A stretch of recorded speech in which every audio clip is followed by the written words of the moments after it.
La littérature sert-elle encore à quelque chose? Oui, à nous dégoûter d'un monde que l'on n'arrête pas de nous présenter comme désirable.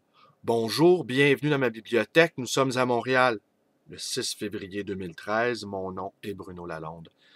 Hier, à ma librairie, j'ai reçu un appel, un coup de fil d'un monsieur me disant comment il avait apprécié mes 2 lectures vidéo que j'ai fait déjà l'année dernière sur Émile Fackenheim, qui est un philosophe et penseur des camps, précisément. Et ce même monsieur m'a invité à me joindre à son groupe de lecture pour discuter des auteurs qui ont vécu l'expérience des camps d'extermination. Je ne dirai simplement qu'une chose ici. Je maintiens ce point de vue, et c'est un point de vue que j'ai élaboré et auquel je réfléchis depuis tellement d'années. Auschwitz reste constitutif de notre modernité, et toutes les tentatives pour éluder cette question-là fondamentale nous préparent un avenir encore plus menaçant qu'on puisse l'imaginer.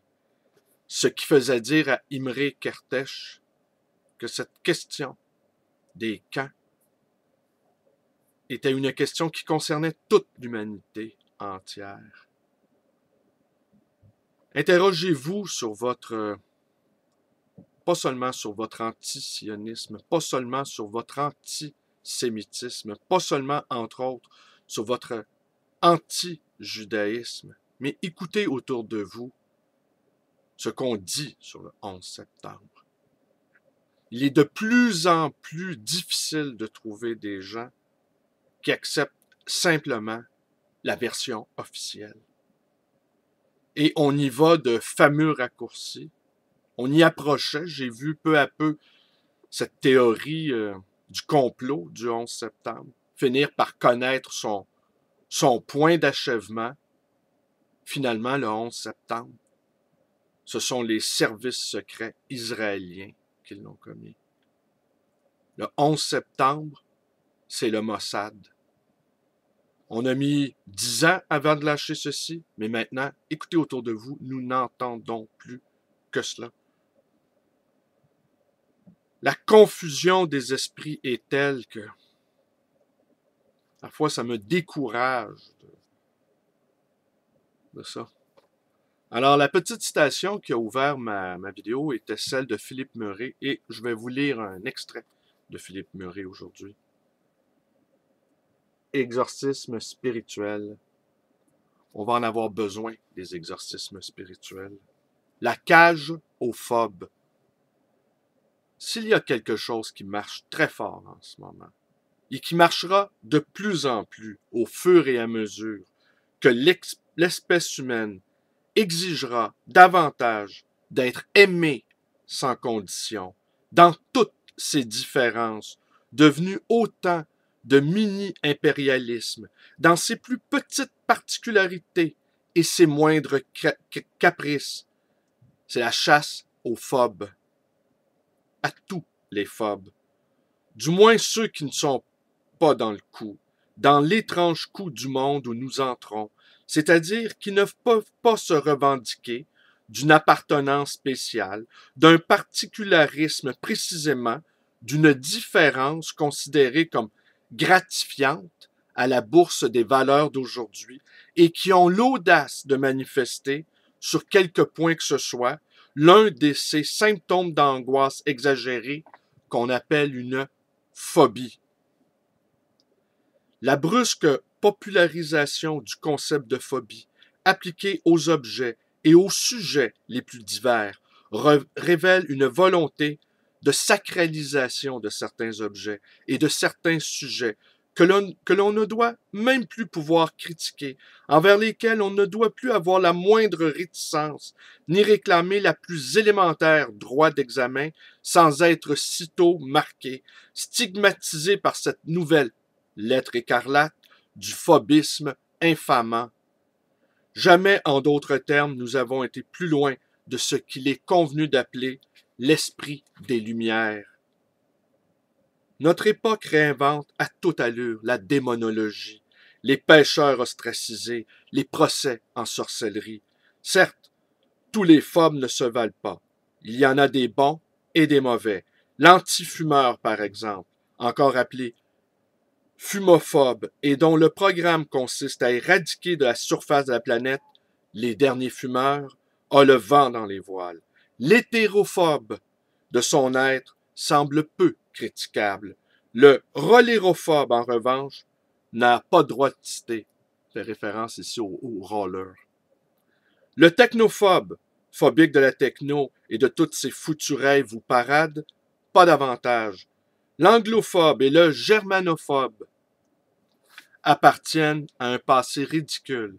L'américanophobe est suspect, au même titre que l'europhobe.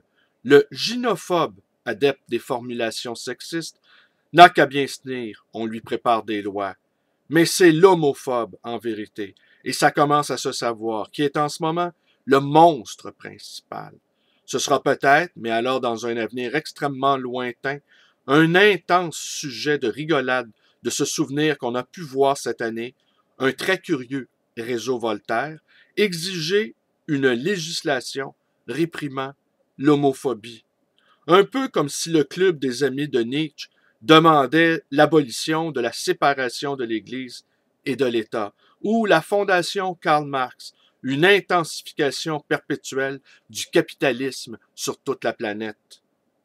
Mais ce genre de contradiction ne semble guère gêner les réclameurs et les fomenteurs de lois, que l'on appelle encore militants, alors qu'ils ne se battent plus que pour le plaisir d'interdire, de surveiller et de punir, c'est-à-dire de dominer. Une nouvelle théocratie voit le jour, attisée par les médias qui en ont furieusement besoin pour croire qu'il existe. La nostalgie de l'autre, de l'adversaire disparu, conduit de plus en plus d'humains à rechercher des oppositions, des mauvais objets, des méchants à réprimer, pour que l'existence retrouve une signification. Pour ceux-là qu'on appellera Phil, la chasse aux phobes de toutes sortes est une question de vie ou de mort. Il s'agit de se transfuser du sang frais grâce à des ennemis et au besoin créer celui-ci de toutes pièces pour se ressusciter lui-même, ressurgir de l'effroyable royaume des ombres qui est devenu notre monde mondial, libéral et libertaire. Car le fil, quel qu'il soit, et quel que soit le prétexte avec lequel il est formé, ne se suffit pas à lui-même. C'est son drame.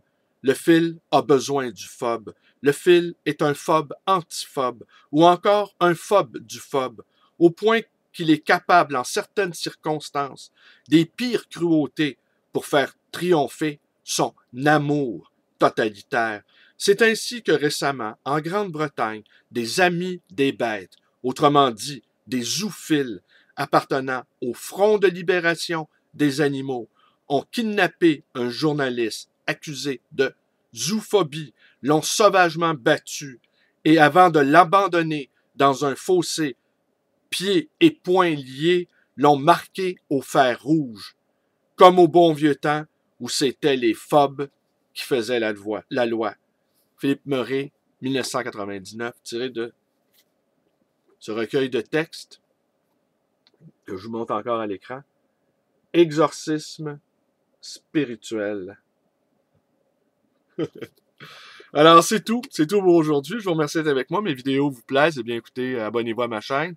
Vous pouvez me contacter à ma librairie 514-736-0999, comme l'a fait ce monsieur hier pour me féliciter de ses vidéos d'Émile consacrées à Émile Fackenheim.